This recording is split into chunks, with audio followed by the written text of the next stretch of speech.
저는 저희 아빠 덕에 부족함 없이 자란 편이었어요. 저희 아빠는 회사를 운영해 오셨고 외동딸인 저를 위해 어릴 때부터 아낌없이 지원을 해 주셨거든요. 그렇다 보니 부유한 환경에서 경제적으로는 큰 결핍 없이 자란 저였지만 그렇다고 제게 아무런 결핍이 없는 건 아니었어요. 저에게도 남들에게 말 못할 아픔은 있었죠. 사실 저희 엄마가 제가 초등학교 3학년이 되던 해에 돌아가셨거든요. 어린 아이에게 특히나 엄마 손길이 많이 필요하고 한창 예민해지는 시기의 여자아이에게 엄마가 없다는 게 얼마나 쉽지 않은 일이었는지 어딘가 가슴 한구석이 크게 구멍이 뚫린 것 같은 느낌이었어요. 그 탓에 남몰래 방황도 많이 하고 힘든 시기도 오래 보냈죠. 아마 아빠는 그래서 저한테 더 잘해주려고 애를 많이 쓰셨던 것 같아요. 지금 계신 엄마는 새엄마인데요. 제가 대학에 입학하면서 두 분은 재혼을 하셨어요. 사실 두 분이 재혼하신 이후로 저는 새엄마와 아주 가깝게 지내진 못했어요.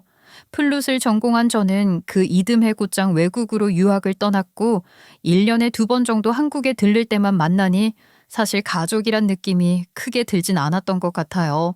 게다가 아빠와 새엄마 사이에는 저랑은 21살이나 차이가 나는 늦둥이 동생도 있어서 가끔 방학에 한국에 오면 좀 뻘쭘한 기분도 들더라고요. 꼭 그 세 사람이 가족인데 저만 혼자 눈치도 없이 천덕꾸러기처럼 껴있는 것 같기도 하고 그래서 아닌 척했지만 속으론 좀 마음이 불편하기도 하고 겉돌기도 했던 것 같아요. 하지만 저희 새엄마가 좋은 분이란 건 알고 있었어요. 그래서 한순간도 그분을 미워하거나 안이 꼽게 생각한 적은 없었어요. 저희 아빠랑 새엄마가 만남을 갖기 시작했던 게 제가 중3이 되던 해였는데 새엄마가 혹시나 제가 상처를 받거나 하진 않을까 싶어 신경을 많이 썼다는 걸 알고 있었어요.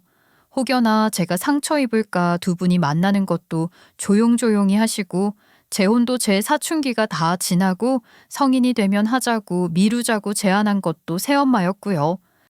선미야, 오늘 내가 이렇게 너를 밖에서 보자고 한 건 너한테 할 말이 있어서야. 사실은 그게 말이다. 그러니까 그게 아빠, 아주머니랑 재혼하려고 하시는 거죠?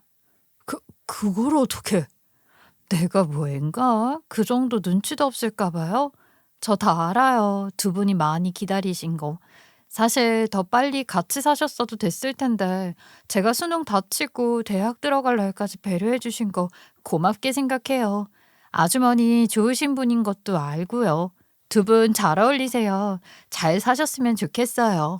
새엄마의 배려를 알았기 때문에 처음엔 경계심을 잔뜩 갖추고 있던 저였지만 아빠가 재혼하겠다는 얘기를 꺼내실 무렵이 돼서는 전혀 반대 없이 두 분 잘 사시라고 잘 어울리신다고 진심으로 축하할 수 있었던 것 같아요.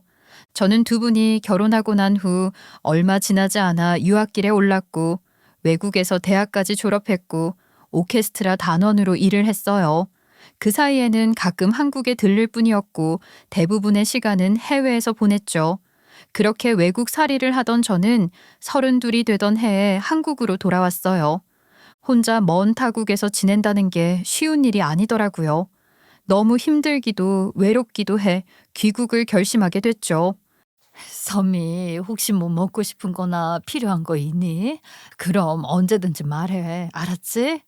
네, 그럴게요. 감사해요. 그렇게 한국에 오게 되니 아무래도 가족들을 자주 만나게 됐는데 새엄마가 여전히 제 눈치를 많이 살피면서 애쓰는 게 느껴지더라고요. 아무래도 같이 보낸 시간이 많지 않으니 어쩔 수 없었겠죠. 그래서 저도 최선을 다해 편하게 대하려고 노력했어요. 저랑 나이 차이가 많이 나는 늦둥이 동생도 어느덧 초등학생이 돼서 저를 누나 누나 하며 잘 따르고 시간이 흐르면서 조금씩 저희는 제법 가족처럼 잘 지내게 됐어요. 한국에 와 지내면서 다시 일을 시작하기 전 저는 한 1년 정도는 좀 쉬기로 결정했어요. 당장 다시 일을 하기엔 당시 많이 지쳐있는 상태이기도 했고 오랜만에 고국에 온 만큼 최대한 즐기고 편하게 지내고 싶더라고요. 그 시기에 저는 아빠랑 자주 데이트를 했어요. 그동안 외국에 떨어져 살면서 못했던 효도도 해야지 싶었고 아빠 회사에도 자주 들러 점심도 같이 먹고 그랬었죠. 그런데 그러다가 아빠 회사에 근무하는 한 남직원이 제 눈에 들어온 거예요.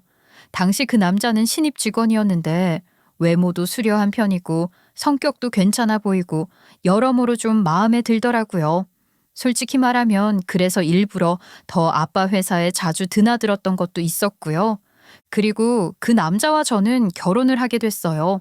결혼 후엔 1년만 쉬고 금방 다시 일 시작하려고 했었는데 결혼한 지 얼마 안 돼서 금방 아이를 갖게 돼 딸 낳고 한 3년 정도는 육아에만 집중하자 싶어 당분간은 일을 다시 하지 않고 아이 돌보는 데 집중을 하기로 했죠. 사실 제가 지금의 남편이랑 결혼한다고 할 때 어릴 적부터 친하게 지내던 친구들은 저를 다 말리기 바빴어요.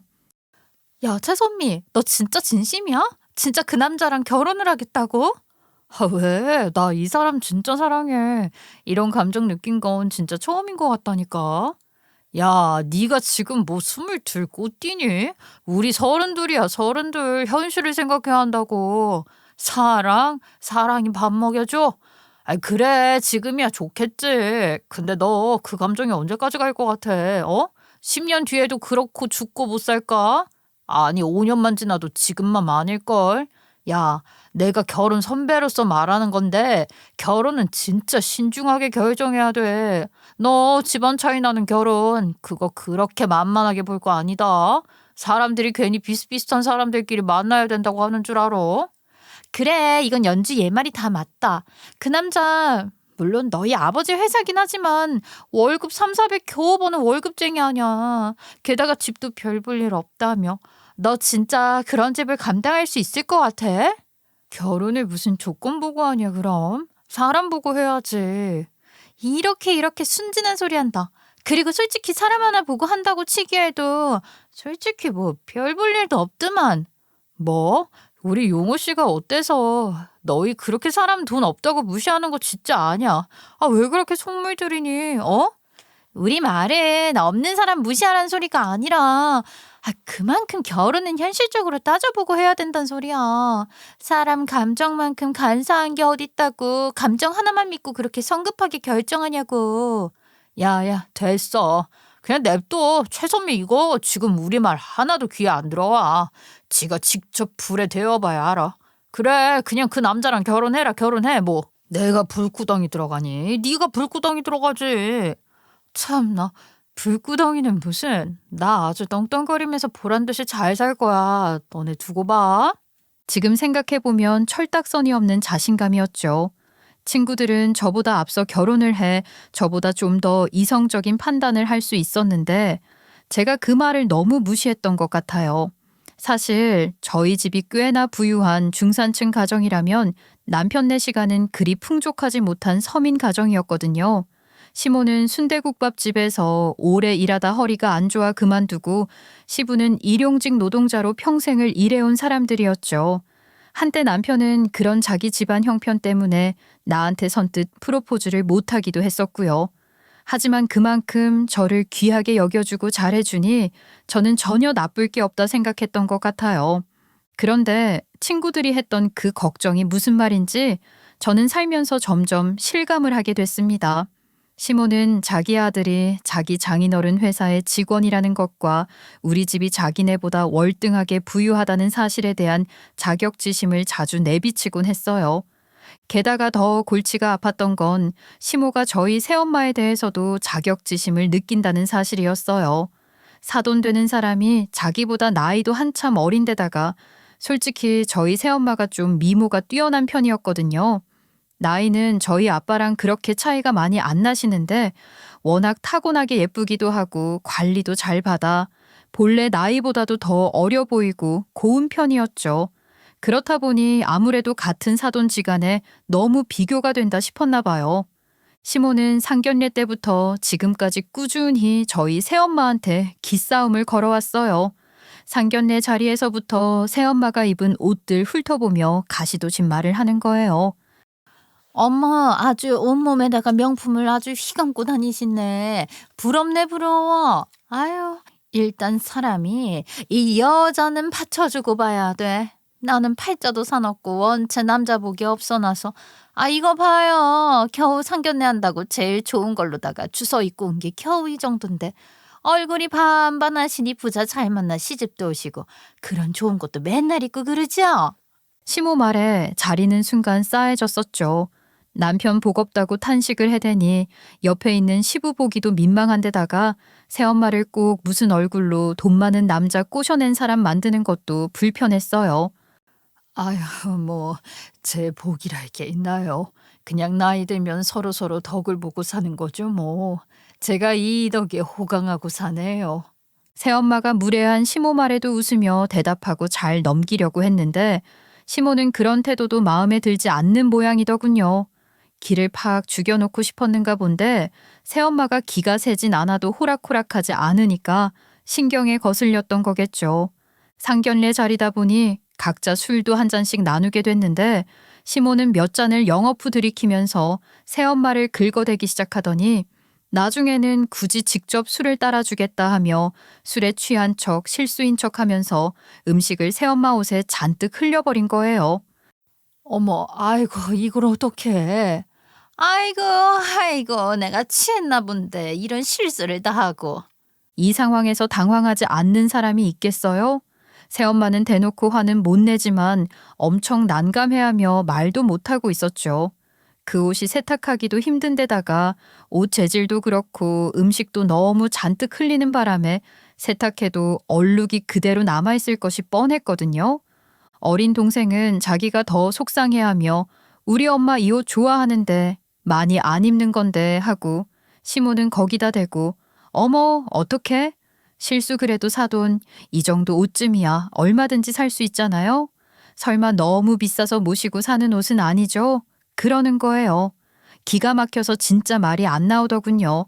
그러면서 시모는 진짜 작정이라도 한 듯이 새엄마한테 꼽을 주기 시작하는 거예요. 그게 말이죠. 나는 그렇게 생각해요. 사람이 명품이 돼야지. 어? 옷만 명품을 입는다고 명품이 됐나 그런 주의거든. 그래서 나는 솔직히 그런 거 봐도 하나도 안 부럽더라고요. 뭐 기분 좋으라고 칭찬은 해줘도 솔직히 진심은 아니에요. 나 한번 봐봐요. 옷 모시고 살지 않으니까 뭘 묻히면 그냥 쪼물쪼물해서 빨아버리면 그뿐이고. 얼마나 편해 보여요. 안 그래요? 요 지랄을 하며 새엄마 꼽을 있는 대로 주더니 그 뒤로도 틈만 나면 비아냥거릴 구실만 찾아대는 거였죠. 상견례 자리가 그 정도였으니 결혼하고도 곱게 굴 리가 없었어요. 어쩌다 시가로 좀 귀한 선물이라도 보내면 꼭 저한테 꼽을 주고 심지어는 돌려보내기까지 하라는 거예요. 자기는 이렇게 사치스럽고 쓰레기 많이 나오는 물건을 선물이랍시고 주고받는 문화를 좋아하지 않는다나 어쩐다나 택도 없는 핑계였죠. 그냥 자기들이 그만큼 줄 여력 안 되는데 받기만 하자니 자존심 상하고 배알 꼴리는 걸 그렇게 표현한 것 뿐이었어요.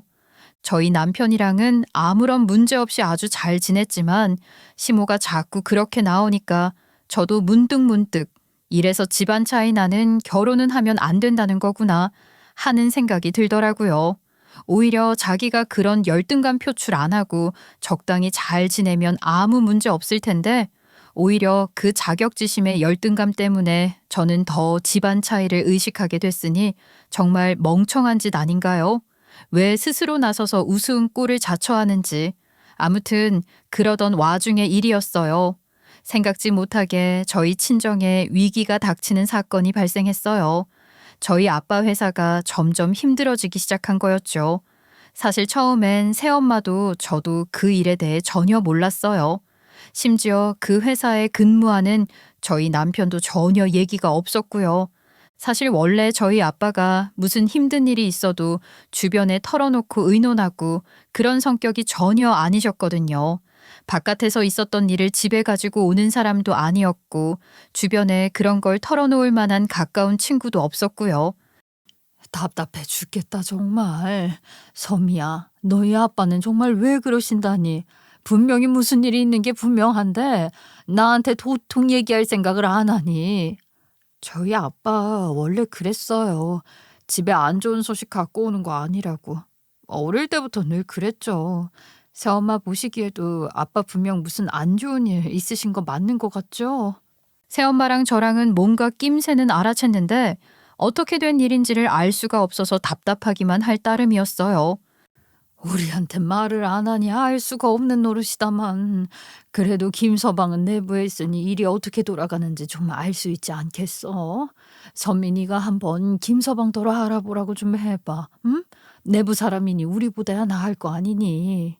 새엄마가 저에게 그렇게 부탁을 해서 저도 남편에게 얘기를 했죠. 근데 남편이 알아보겠다고 하더니 며칠 뒤에 그러는 거예요.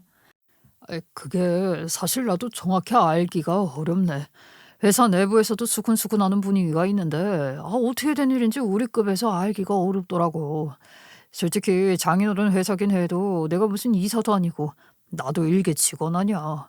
그냥 경영팀 직원일 뿐이라 내부 사정까지는 알 겨를이 없더라고. 장인어른한테 슬쩍 여쭤봐도 전혀 말씀을 안 하시니까 나도 답답할 따름이고. 정말 아빤 대체 회사가 어려우면 사위한테라도 터놓고 상의를 하셔야 할 거 아니야. 대체 혼자 어떻게 하시겠다고.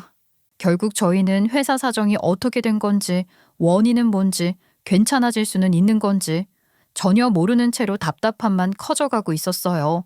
그런데 거기다 엎친 데 덮친 격으로 아빠 건강까지 악화되기 시작한 거예요. 원래도 신장이 좀 안 좋으셨는데 회사 일 때문에 스트레스가 커진 건지 급격하게 상태가 안 좋아지셨죠. 결국 아빠는 수술까지 받게 되시는 상황이 됐고요. 일이 그렇게까지 커지고 나니 저희 식에서도 남편을 통해 얘기를 전해 듣고 걱정이 됐나 봐요. 시모가 저를 불러서는 은근슬쩍 이것저것 물어보는 거예요. 처음엔 우리 아빠 걱정해 주시는 건가 보다. 그렇게 견제하고 해대더니 그래도 가족은 가족이네 했죠. 근데 처음엔 걱정 몇 마디를 하는 것 같더니 점점 저희 아빠 건강 문제가 아니라 회사의 행방과 안위에 대한 질문을 하기 시작하는 거예요. 예, 근데 너 말이다. 만약에 이번에 네 아버지 돌아가시면 회사는 어떻게 되는 거니? 어? 설마 너 혹시라도 이복 동생한테 양보할 생각은 아니지? 어? 너 생각 잘해야 돼. 걔가 물론 아직 어리다고는 하지만 넌 딸이고 또 회사 일도 전혀 모르기도 하고 걘 아들내미 아니냐. 이럴 때일수록 네가 정신 바짝 똑바로 차려야 돼. 새엄마라는 인간이 딱 보니까 여우 같던데 자기가 홀랑 가르칠 수도 있다 너. 우리 용호가 그 회사에서 얼마나 고생을 하는지 알지? 뭐 사위한테 꼭 물려줘야 한다 뭐 이런 소리는 아니지만 그렇다고 새엄마란 여자가 홀라당 가로채면 또 그것만큼 억울할 일도 없는 거야. 이딴 말들을 늘어놓는데 그 순간 저도 화가 확 치솟더라고요. 결혼하고 처음으로 시모한테 소리를 질렀죠. 어머니, 어떻게 이 와중에 그런 걱정부터 하세요? 아니, 지금 저희가 결혼 몇 년 차인데 아직도 저희 새엄마에 대해서 그렇게 자격지심이 드세요? 정말 기가 막혀서. 저는 그래도 가족이라 저희 아빠 걱정하시는 줄 알았어요. 근데 순 어머니 아들 걱정뿐이네요. 그렇게 돌려 말하지 마시고 어디 그냥 있는 대로 솔직하게 말해보세요. 그 회사 제가 물려받길 원하는 거잖아요. 아니죠. 더 정확하게는 어머님 아들이 물려받길 원하시는 거겠죠. 매번 그래도 사위가 있으니 너희 아버지는 든든하시겠다. 나중에 돌아가셔도 물려주고 갈 수 있으니 하면서 일부러 저 들으라고 그런 말 하시는 거 제가 뭐 눈치 못 챈 줄 아세요? 근데 당장 이렇게 되니까 걱정이 되세요? 아빠 갑자기 돌아가셨는데 콩고물 떨어지는 게 없을까 봐 그 걱정부터 되시는 거냐고요. 진짜 해도 너무하신 거 아니에요 정말? 저도 화가 나서 시모고 뭐고 흥분해 막 따져댔죠. 그랬더니 시모는 바로 피해자 코스프레를 하더군요. 어머 얘 좀 봐. 내가 언제 그렇게 말을 했다고 이래. 너도 참 쌩 사람 잡지 마. 내가 네 걱정돼서 몇 마디 한 걸 가지고 왜 그러니? 누가 보면은 내가 뭐 네 아버지 아프라고 거사라도 지내는 줄 알겠다. 난 만에 하나 모르니까 조심해야 한다고 알려주는 거 아니야. 너 살다 보면 별별 일이 다 생기는 거야. 가족이라고 뭐 네 마음 같은 줄 알아? 게다가 친엄마도 아니잖아 솔직히.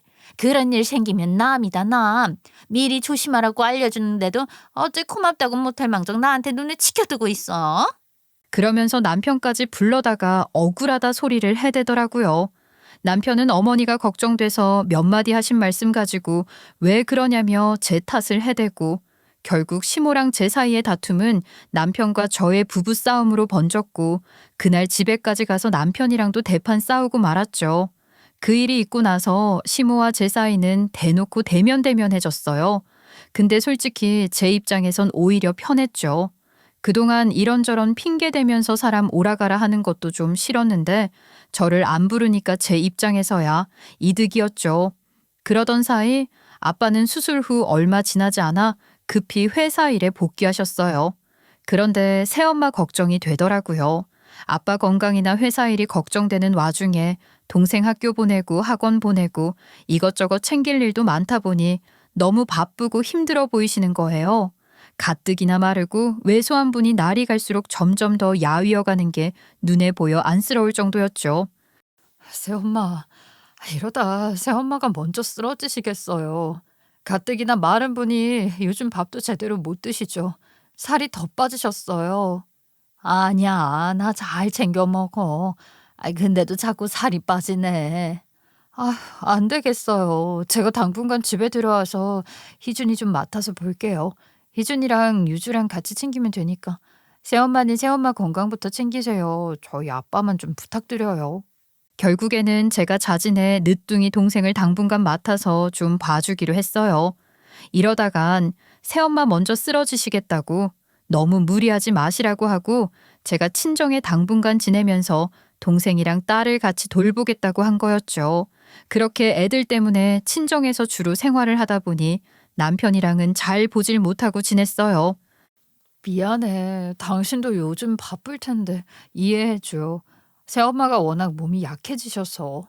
걱정하지 마. 내가 뭐 해야? 난 알아서 밥 잘 챙겨 먹고 다닐 테니까 걱정 말고 장모님이랑 처남 잘 챙겨. 당신도 너무 무리하지 말고. 그리고 여보, 우리 아빠도 좀 잘 챙겨봐줘. 당신이 그래도 회사에선 아빠랑 제일 가깝잖아. 응? 너무 무리하시지 못하게 좀 부탁해. 우리 아빠 아직 무리하면 안 되는 몸 상태란 말이야. 그래, 알았어. 아버님은 회사에서 내가 잘 모실 테니까 너무 걱정하지 마. 남편은 그런 저를 너그럽게 이해해주며 아빠에게도 신경을 써줬고 그런 남편을 보며 그래도 힘들 때는 내 가족밖에 없구나 싶어 고맙다는 생각도 들더라고요. 하지만 가족 구성원들 모두가 각자의 자리에서 애를 쓰는데도 저희 집의 사정은 전혀 나아지지를 못했어요. 오히려 악화만 되어갔죠. 아빠 회사는 점점 더 상태가 안 좋아졌고 결국엔 직원들 월급도 제대로 챙기기 어려울 수준으로 힘들어졌다는 얘기를 듣게 됐어요. 일이 그렇게까지 되고 나니까 이제 새엄마도 저도 정말 겁이 덜컥 나더라고요. 지금까진 아빠가 어떻게든 해보겠다며 곧 나아질 테니 걱정 말라고 하는 말만 믿어보려고 애썼는데 상태가 이 정도로 심각한 줄은 몰랐거든요. 근데 그런 상황이 됐다고 해도 저희가 해줄 수 있는 게 뭐가 있었겠어요. 저나 새엄마나 그쪽 일은 전혀 모르는 데다가 둘 다 현재 전업주부로 있다 보니 무슨 보탬이 될 방법이 전혀 없는 거예요. 아빠한테 일이라도 시작해서 제가 조금이라도 보태겠다 했더니 아빠는 극구 반대를 하고 나서시는 거예요. 절대 그러지 마, 당신도. 너도.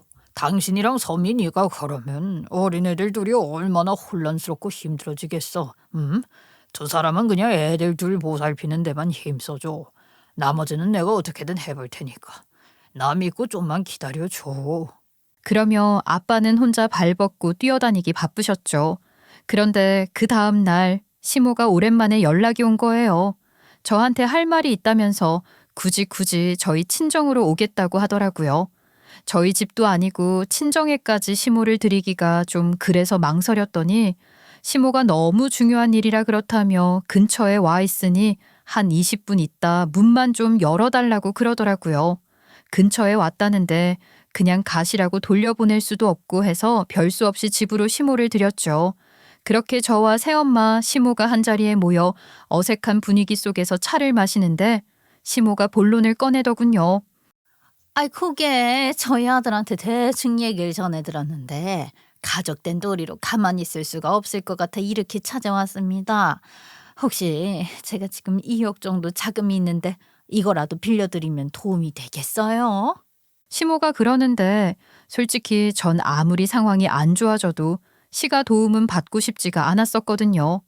그동안 시모가 저희 새엄마한테 한 짓들도 있고 저한테 한 말들도 있는데 혹시라도 이걸 계기로 떵떵거리면서 오만하게 굴 걸 생각하면 차라리 당장 도움 좀 안 받고 어려운 게 낫다 싶을 정도였었죠. 그리고 좀 의아하기도 했어요. 시모에게 2억이나 되는 큰 돈이 있었다니 시모를 무시하는 게 아니라 시가가 넉넉한 형편이 아니었잖아요. 남편을 통해 듣는 이야기나 시계 가서 듣는 이야기, 분위기를 보자면 그런 돈이 있을 것 같지가 않았거든요. 제가 아무리 넉넉하게 살았다고 하더라도 우리가 무슨 재벌도 아니고 2억은 우리 가족에게도 큰 돈이니까요. 그래서 좀 의아했죠. 근데 어머님이 이렇게 큰 돈이 어디서 혹시 너무 중요하고 소중한 돈인데 무리해서 이렇게 빌려주시는 거면 그렇게까지 안 하셔도 괜찮아요. 저희는 그렇게까지. 어머머, 얘도 참 내가 지금 나이가 몇 갠데 아무리 그래도 이 정도 되는 돈도 못 모아놨을까 봐 그러니. 없다 하니 이 정도 자금도 없는 줄 알았나 봐. 내가 그래도 나름 노후자금 마련하려고 저금은 하되 없는 돈이라고 생각하며 모으고 있었던 거야. 시모 말이 물론 말이 안 되진 않는데 그래도 저는 좀 미심쩍은 마음이 들더라고요. 아무리 그렇다고 해도 시모가 이렇게 선뜻 저희를 돕겠다고 하는 게 좀 부자연스럽게 느껴지기도 했고요. 새엄마는 깜짝 놀라며 노후 자금이면 더더욱 이렇게 쓰면 안 되시지 않겠냐고 했죠. 아유, 마음만 감사히 받겠습니다. 저희가 이런 폐까지 끼쳐서야 안 되죠. 새엄마랑 제가 거절을 하려고 하자 시모가 엄청 단호하게 나오는 거예요. 그래도 가족이 뭐예요? 이렇게 어려울 때 돕고 사는 게 가족 아니겠어요? 네? 가족 사이에 보탬이 되고 싶어 그러니 부담 갖지 마시고 받으세요. 나중에 상황이 좋아지면 그때 갚으면 되지 않겠어요? 하면서 계속 저희를 설득하더라고요. 너희 어머니가 부담스러워 그러시는 모양인데 너라도 생각 잘해야 할 때다. 바깥 사돈이 건강도 안 좋으신데 힘들게 그렇게 자꾸 밖으로 두시면 악하면 되지 않겠니? 어? 이걸로다가 어떻게 급한 불이라도 끄시게 해. 그게 도리에 맞아. 하면서 돈을 현금으로 내밀더라고요. 결국 자존심은 상하지만 저는 힘들게 뛰어다니시는 아빠를 생각해 그 돈을 받을 수밖에 없었고 새엄마는 시모에게 연신 고개 숙이며 고맙다고 인사했죠. 그동안 시모가 새엄마를 무시하고 되도 않는 말들로 비아냥거렸던 걸 생각하면 그런 마음이 안 나겠지만 상황이 상황이다 보니 별 수 없었던 거죠. 그리고 사실 그렇게 넉넉하지 않은 형편에서 선뜻 그렇게 큰 돈 빌려주기가 쉬운 일이 아닌데 진짜 좀 고마운 마음도 들더라고요. 그동안은 속 좁고 질투만 할 줄 아는 사람 같았던 시모가 다시 보이는 순간이었어요. 그래도 어른은 어른이구나 싶었어요. 어쨌든 시모 덕분에 아빠는 대충 급한 불은 끄게 됐고 저는 시모에게 제대로 다시 인사를 하려고 시계 찾아갔어요. 그동안 서로 앙금이 있어 안 좋게 지냈던 것도 풀고 그래도 며느리로서 먼저 사과도 하고 감사 인사도 제대로 하려고 선물까지 챙겨 시가로 갔죠. 시가 초인종이 고장난 상태라 노크를 여러 번 했는데 안에선 응답이 없더라고요. 사람이 없는 게 아니라 시가 안이 엄청 시끄러운 거예요. 전 안에서 노크 소리가 안 들리나 보다 싶어서 현관 비밀번호를 누르고 들어갔어요. 시가는 텔레비전을 안방에 두고 있는데 평소에 시모가 항상 소리를 엄청 크게 해놓고 TV를 보곤 했었거든요. 그래서 그 소리 때문에 못 듣나 보다 싶어 안으로 들어갔는데 시모가 혼자서 TV도 켜놓고 전화 통화도 하고 있는 거예요. 전화 통화 중이라 조금 있다 인사해야겠다 하고 선물을 바닥에 내려놓으려는데 들려오는 통화 내용이 쇼킹한 거예요. 시모는 응 자기 그래 자기야 하며 웬 남자와 통화를 하고 있었고 스피커폰으로 작게 들려오는 목소리의 주인공은 시부가 아니었어요. 그래 자기야 바보 천치들이라니까. 아니 뭐 그런 인간들이 회사를 운영했대. 아주 웃겨 죽겠더라니까. 그 2억이 무슨 돈인 줄 모르고 고맙습니다 애대는데 내가 웃음 참는 아주 죽는 줄 알았네. 아이고 그거 다 지들 돈인 줄도 모르고. 당신도 참 대단하단 말이야. 돈 있으면 홀랑홀랑 다 써버리는 사람이 어떻게 용기 2억을 꾹꾹 참아가면서 모아놨대? 아, 오래 살고 볼 일이야. 개특하네. 혹시나 싶어서 모아놨지. 아, 나라도 이렇게 신뢰를 쌓아야 의심을 안 사지 않겠어? 아니면 우리 아들이랑 자기가 나서줄 수도 있잖아. 그러면 그래, 내 사위한테 회사를 좀 맡겨야겠다 하는 생각이 들지도 모르고 말이야. 아이, 그거야 어렵지 않지. 우리 계획은 여러 개로 세워놨잖아. 빼돌린 돈은 통장에 거의 모셔뒀으니 여차하면 회사를 꿀꺽 해버리면 되는 거야. 그러니까 이제 바깥 사돈만 빨리 저 세상 가면 일사천리지. 아이 몰라, 수술은 했다는데 제대로 회복도 못하고 저러고 다니다가 확 홀러가 버렸으면 좋겠네. 그래야 빨리 우리 아들이 회사 먹고 사장소리 듣지. 우리 아들이 자기를 닮아서 돈 꿍치는 건 도사야 도사. 자기야, 조금만 기다려. 일만 잘 처리되면 우리 세 식구 진짜 가족 되는 거야. 제 귀를 타고 들어온 충격적인 내용에 저는 그만 얼어붙고 말았어요. 사실 시모에게 남자가 있다는 것 자체는 제겐 전혀 놀라운 소식이 아니었어요. 시모가 만나는 남자가 있다는 건 일찌감치 알고 있던 사실이었죠. 실은 시모가 시집살이 시킨다고 나를 뻔질나게 시가로 불러댈 때 뭔가 이상한 낌새를 눈치챈 적이 있었거든요. 한 번은 일 마치고 집에 가보겠다고 나섰다가 휴대폰을 놔두고 간 걸 알고 다시 들어왔다가 시모가 야릇한 목소리로 통화하는 걸 들은 적이 있었죠. 아무리 봐도 남자가 하나 있는 것 같은데 그러고 보니 그동안 몇 가지 이상한 정황이 있었다는 생각이 번뜩 들더라고요. 그래서 저는 몰래 사람을 고용해 시모 뒷조사를 해봤었어요. 근데 그때 조사를 해봤더니 시모가 지금 시부 만나기 전에 한 남자와 동거를 했었고 그 남자와 지금까지 연락을 하고 지내는 거였더라고요. 사실 그때 엄청 고민을 했었어요. 이걸 남편한테 폭로해야 하나, 시부한테 알리고 집안을 발칵 뒤집어 놔야 하나 고민이 됐었는데 결국 당시 저는 그 일을 일단 묻어두기로 했었어요. 물론 영원히 묻어둘지 말지는 차차 생각해 볼 문제였고 혹시 모르니 일단 카드로 들고 있자 싶었던 것도 있었어요. 시모가 저한테 하는 거 봐서 제가 언젠가 중요한 순간에 폭로할 수도 있을 문제였던 거죠. 일종의 키라고 할까요? 그런데 제가 당시 알아본 바에 따르면 남자에게는 사기 전과가 있었고 복역도 했던 기록이 있었어요. 그놈이 감방에 들어가 있던 사이 시모가 바람이 난 건지 어쨌는지 지금 시부랑 결혼을 해서 제 남편을 낳았던 거고요. 그런데 지금 이 통화 내용을 듣자 하니 혹시 제 남편도 시부 아들이 아니라 그 남자 자식인 거 아닌가 싶은 생각이 드는 거예요. 그리고 무엇보다 그런 지저분하고 추잡스러운 가정사를 다 떠나 제일 중요하고 충격적인 얘기를 들어버렸잖아요. 시모가 저희 아빠 회사를 노리고 있고 저희 아빠 회사를 잘못되게 만든데 제 남편 지분이 있다는 듯한 뉘앙스의 말말이에요. 저는 곧장 방으로 달려들어가 시모의 뺨을 사정없이 후려쳤습니다. 야, 너 지금 대체 뭐라 그랬어? 방금 한 말 다시 해봐. 뭐라고? 네 아들 새끼가 우리 아빠 회사에 뭔 짓 한 건지 제대로 말해보라고. 갑작스레 들어온 절 보며 시모는 식겁해서는 휴대폰까지 떨구고 얼굴이 새파랗게 질리더라고요. 저는 시모가 일어나려는 걸 한 발로 꾹 눌러 앉히고 곧바로 아빠에게 전화를 걸었습니다. 아빠, 나 지금 긴 얘기는 못하는데 회사에 뭔가 문제 생긴 거 그냥 단순히 어려운 게 아니라 아마 무슨 비리가 있는 모양이야. 아빠 사위가 아빠 회사를 망하게 하고 있는 것 같다고.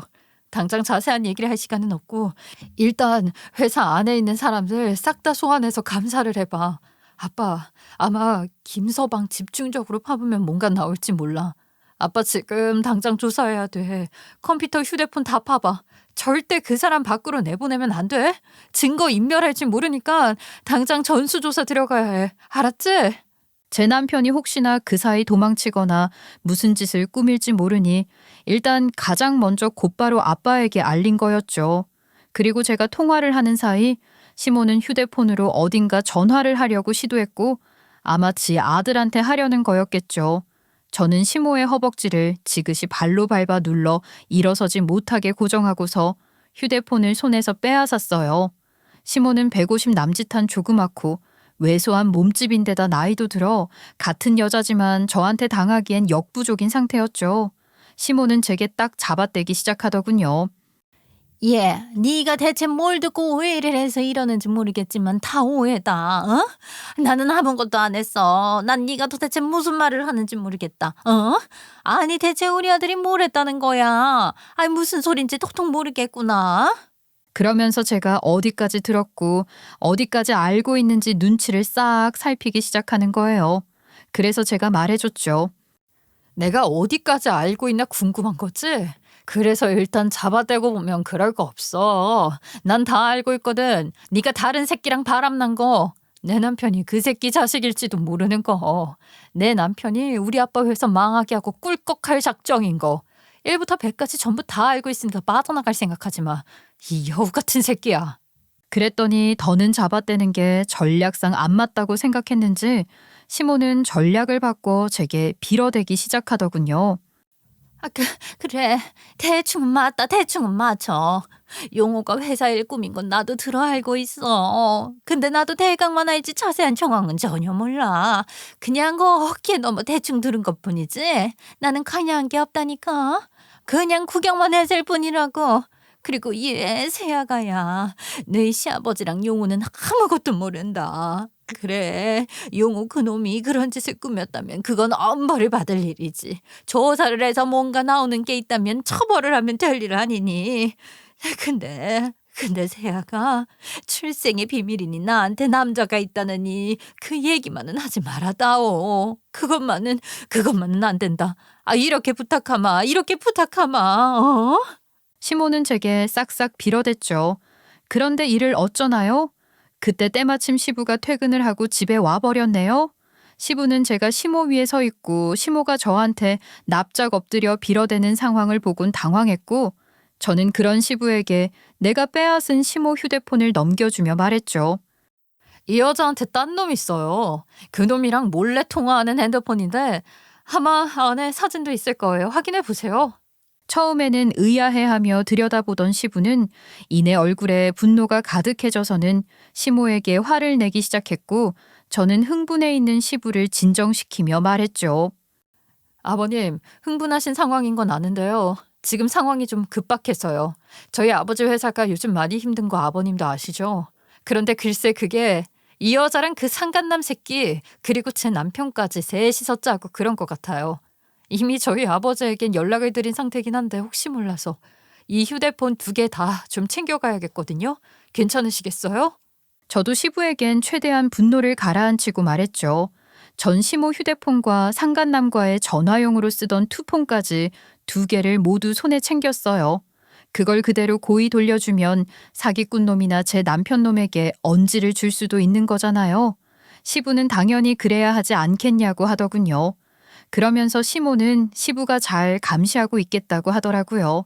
시부도 지금 당장 배신감이 장난이 아닐 텐데 침착하게 도와주니 고마웠죠. 그렇게 시부에게 뒷일을 맡겨두고 일단 저는 회사 일이 급선무이니 얼른 시가를 나섰어요. 뒤에서는 시부가 노발대발하는 소리가 들려왔고 시모는 꼼짝도 못하고 시부한테 눈물로 읍소를 해대더군요. 그 집을 나선 뒤 저는 곧장 아빠 회사로 향했습니다. 아빠 회사는 한바탕 발칵 뒤집혀 있었고 내부 감사팀에서 샅샅이 조사가 들어간 뒤였어요. 제가 회사에 들어섰더니 남편 놈은 저 때문에 이 조사가 시작됐다는 건 전혀 모르고서 저한테 칭얼대더군요. 자기야, 나 진짜 억울해. 지금 아버님이 뭔가 오해를 하신 것 같은데 당신이 말 좀 잘해서 아버님 진정 좀 시켜주라. 하며 도움을 청하는 가증스러운 눈빛을 보냈고 저는 빠르게 걸어가 그놈의 뺨을 있는 대로 후려쳤죠.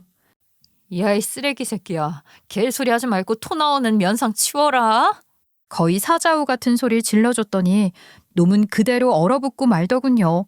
어리둥절하게 서 있는 남편 놈을 남겨두고 저는 대표실로 들어갔죠. 갑작스러운 충격에 의자에 앉아 안정을 취하고 있던 아빠에게 저는 제가 알게 된 소식을 전했고 아빠는 감사팀 조사를 통해 업데이트되고 있는 소식들 몇 가지를 제게 말해줬어요. 알고 보니 제 남편, 저희 아빠 회사에서 돈을 횡령한 것도 모자라 자기 친부로 추정되는 시모의 상간남과 짜고서 저희 아빠 회사를 상대로 사기까지 쳤더라고요.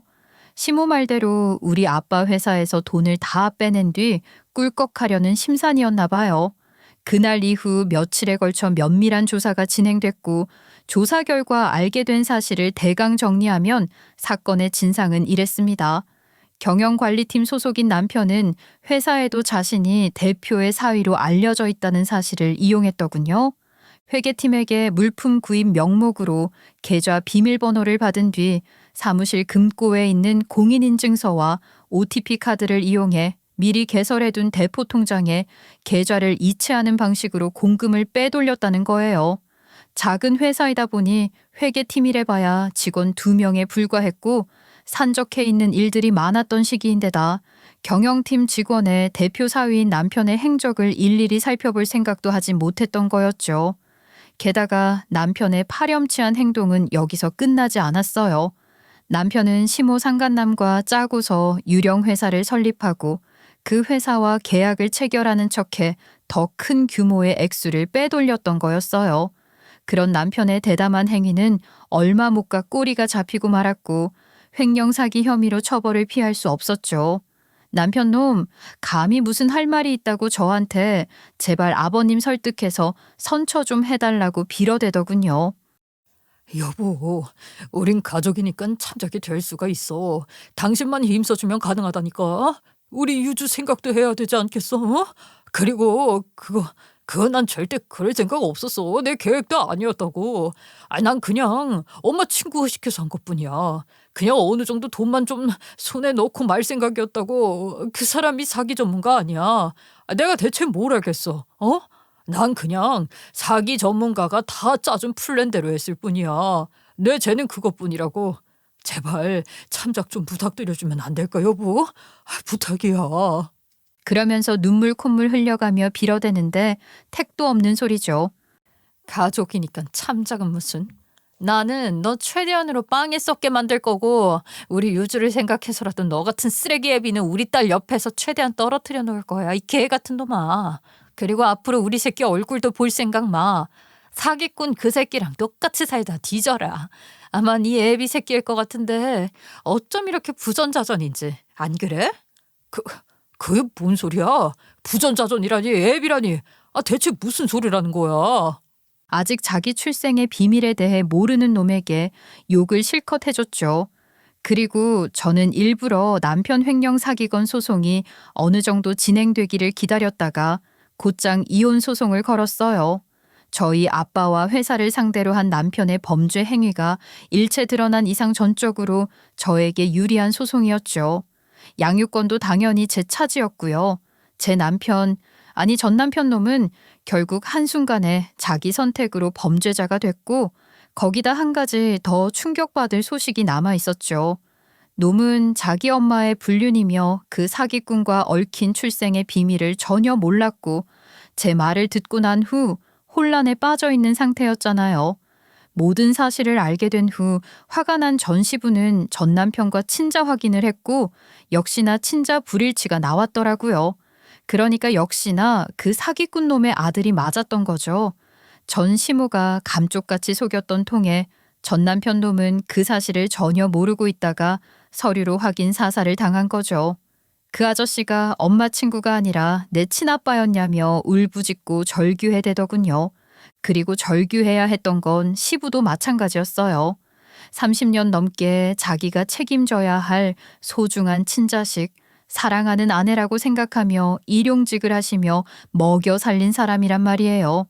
시부는 저희 가족의 도움을 받아 상간남 소송과 이혼 소송을 함께 진행했어요. 결혼해 사는 동안 시모가 못 살게 굴 때도 시부가 나를 많이 아껴줬고 도와줬기도 하고 심성이 고운 분이었거든요. 그래서 저도 꼭 돕고 싶었던 거죠. 시부가 그렇게 해서 받게 된 위자료는 그간 고생한 것에 대한 보상이라고 말하기에는 턱없이 부족한 것이었지만 시모나 사기꾼 놈에게는 큰 형벌이 되어줬어요. 이후 사기꾼 애비와 아들은 나란히 빵에서 부자 상봉을 하게 됐고 가난한 형편 그 두 남자 덕에 한번 탈출해 보려다가 한순간에 모든 걸 잃고 망견자실할 수밖에 없었죠. 그렇게 전 시간은 완전히 풍비박산이 났고 반대로 저희 집안은 다시 정상을 회복해 갔어요. 아빠 회사는 유출됐던 자금들 중 이미 두 부자가 써버린 돈 일부를 제외한 대부분을 무사히 찾을 수 있었고 아빠는 비로소 안정을 취하며 건강을 회복할 수 있게 됐죠. 전 시부는 저희 아빠 회사에 취직하셨어요. 별다른 가족도 없이 홀로 남겨질 전 시부가 걱정되었었는데 이런 저의 마음을 알아채고는 아빠가 시부에게 영업 물품 창고 재고를 확인하는 직책을 부탁하고 싶다고 먼저 제안해 주셨거든요. 이제 저는 전 시부를 아버님이라고 하기도 그렇고 해서 그냥 선생님이라고 부르긴 하지만 오며 가며 만나면 나름대로 이것저것 챙겨드리고 있어요. 힘드시지 않냐 물으면 추운 날 추운 데서 더운 날 더운 데서 고생하던 거 생각하면 지금은 천국 같다고 하시더군요. 잘 적응해서 지내시는 것 같아 보여 다행이었죠. 그리고 저는 전 남편과 살던 저희 아빠가 해주신 집도 팔아 처분하고 친정 가까운 곳에 다시 집을 구해 저희 딸과 단둘이 살고 있어요. 아빠와 새엄마, 동생이랑 엎어지면 코 닿을 거리에 살면서 서로 위하며 지내니 이제 정말 진짜 가족 같네요. 함께 힘든 일도 헤쳐온 우리 더 화목하게 돈독하게 잘 지낼 작정이에요. 저는 저희 딸이 얼마 전부터 유치원 다니기 시작하면서 이제 다시 일도 시작하려고 하고 있어요. 다시 열심히 일하며 딸에게 자랑스럽고 떳떳한 엄마가 되고 싶습니다. 제 이야기는 여기까지이고요. 제가 마지막으로 하고 싶은 말은 이것 하나뿐입니다. 여성분들, 특히 멋모르고 어린 분들, 너무 차이가 나는 결혼 하지 마세요. 주변에서 반대하는 결혼도 하지 마세요. 그냥 웬만하면 그냥 결혼하지 마세요. 결혼 때문에 망한 사람은 많아도 결혼 안 해. 인생 망한 사람은 아무도 없더군요.